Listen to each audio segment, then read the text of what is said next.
Pag-uunawa sa mga pulis. Magandang araw po sa inyo, minamahal kong kaibigan. Nais kong talakayin ngayon ang isang isyong malapit sa puso ng ating bawat Pilipino. Ang muling pag-unawa sa papel at tungkulin ng isang pulis.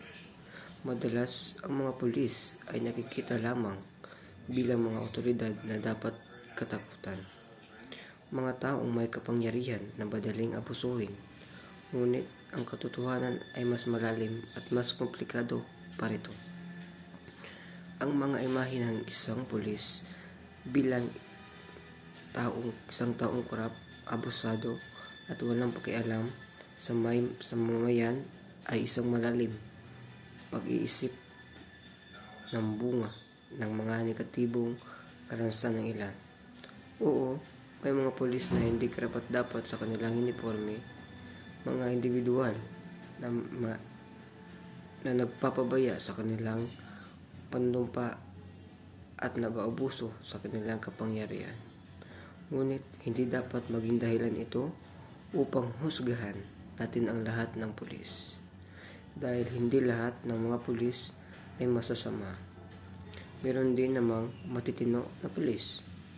Isipin po natin ang libong-libong pulis na araw-araw ay nagsasakripisyo ng kanilang oras, lakas at kaligtasan para sa kapakanan ng ating lahat.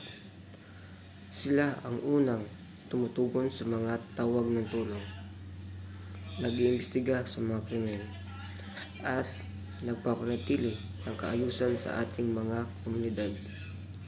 Sila ang ating mga tagapagtanggol, ang ating mga bayani sa likod ng uniforme.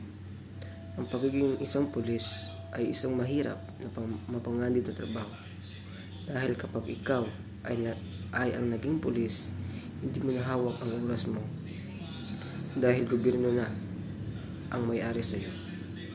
Sila ay nakaharap sa mga panganib araw-araw. Mula sa mga armadong kriminal hanggang sa mga galit na mamamayan. Kailangan nating igalang ang kanilang pagsisikap at pagsasakripisyo. Ang pag-unawa sa mga hamon na kanilang kinakaharap ay susi sa pagbabago ng ating pananaw.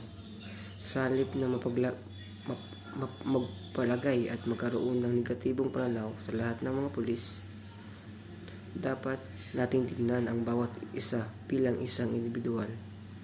Bigyan natin sila ng pagkakataon na patunayan ng kanilang sarili. Suportahan natin ang mga programa at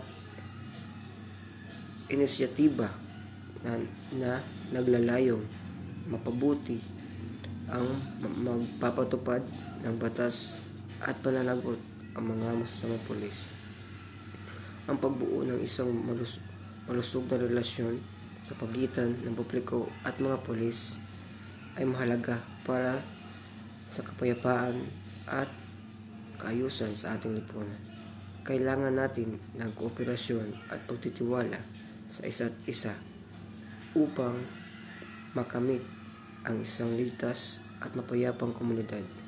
Sama-sama po natin baguhin ang maling pag-unawa at itaguyod ang paggalang sa mga pulis na naglilingkod ng may katapatan at dedikasyon. Maraming salamat po sa inyong mga minamahal ko mga kaibigan.